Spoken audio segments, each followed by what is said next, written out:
여러분 반갑습니다. 반도체 오빠 천혜장입니다.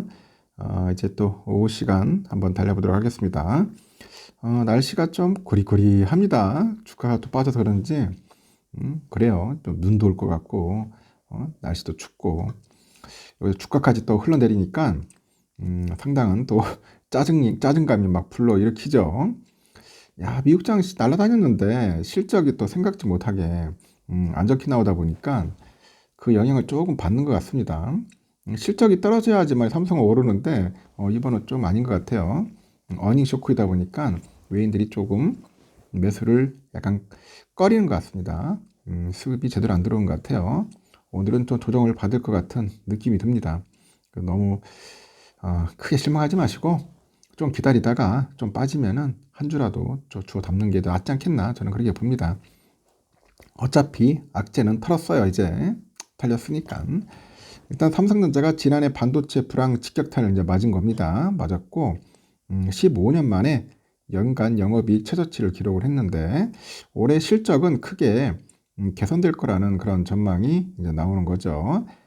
지난해 하반기부터 주력인 메모리 반도체 사업이 회복세에 접어들었습니다. 그리고 이제 직전이죠. 직전 세계분기 연속 적자 폭도 줄고 있기 때문이다. 그런 이야기가 있어요. 올해는 반도체 부분뿐만 아니라 디스플레이도 견조한 실적을 보이면서 흑자 전환할 것으로 예상하고 있는데 그만큼 연간 영업이익이 한 35조 원 정도 이를 수 있다는 그런 분석도 있네요. 삼성은 지난해 연간 영업이익이 전년보다 84.9% 감소해서 6조 5,400억 정도로 잠정 집계됐다고 공시를 했습니다. 삼성의 연간 영업이익이 10조 원 아래를 밑돈 것은 지난 2008년 글로벌 금융위기 이후로 15년 만이에요. 충격적인 거죠. 15년 만에 이렇게 떡락을 해버렸으니. 지난해 매출은 258조 1,600억 원 수준으로 전년 대비 14.58% 줄었고 지난 2022년 연매출이 300조 시대를 열었는데 다시 1년 만에 200조 원대로 떨어져 버렸습니다. 이렇게 부진한 성적표를 받은 것은 이 불황의 늪에 빠졌던 반도체 사업에 누적된 그런 적자가 전사 실적에 직접적인 타격을 준 영향으로 분석이 됩니다. 지난해 3분기까지 DS 부분 누적 영업 손실은 12조 6,900억 원에 이릅니다. 12조 6,900억. 부분별 세부 실적을 포함해서 실적의 확정치는 오는 31일 날 발표됩니다. 그래도 하반기부터 실적이 반등하고 있다.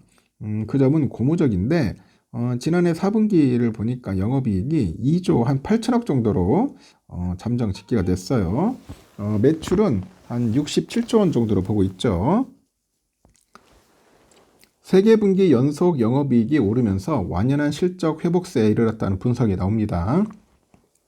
지난해 그 분기별 영업이익이 6,402억 원 1분기, 그리고 2분기는 6,685억 원, 2조 그 다음에 2조 4,336억 원은 3분기 정도 됩니다.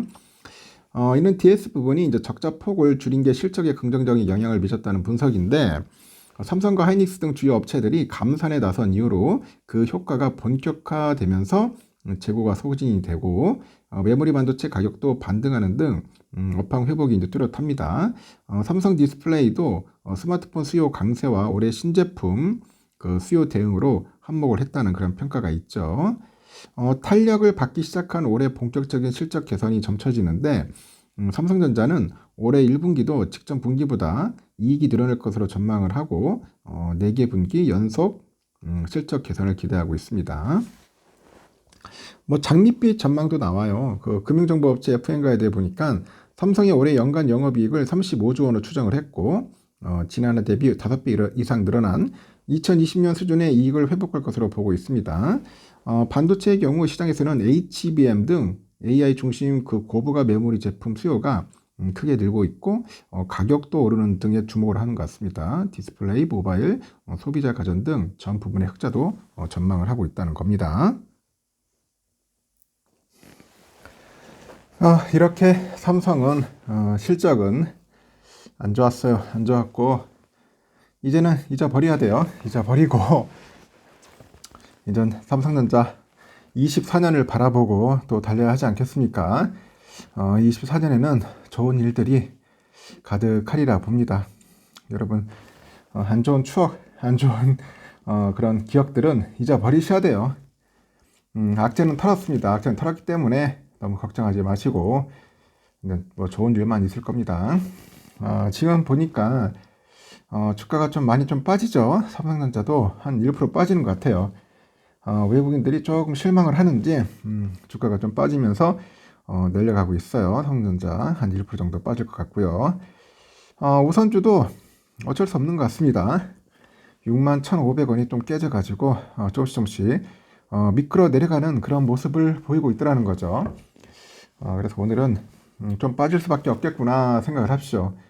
좀 주워 담아야 할 수밖에 없습니다. 뭐 악재는 털었는데 이 악재로 인해서 여러분 스스로가 너무 스트레스 받지를 않으시면 됩니다. 너무 받지 마십시오. 또 시간이 지나다 보면 또 좋은 일이 오겠죠. 저는 그렇게 생각합니다. 그래도 신만전자에 대한 기대감은 상당히 있어요. 신만전자의 기대감은 상당히 강하다. 그렇게 참고해 주시면 좋을 것 같고요.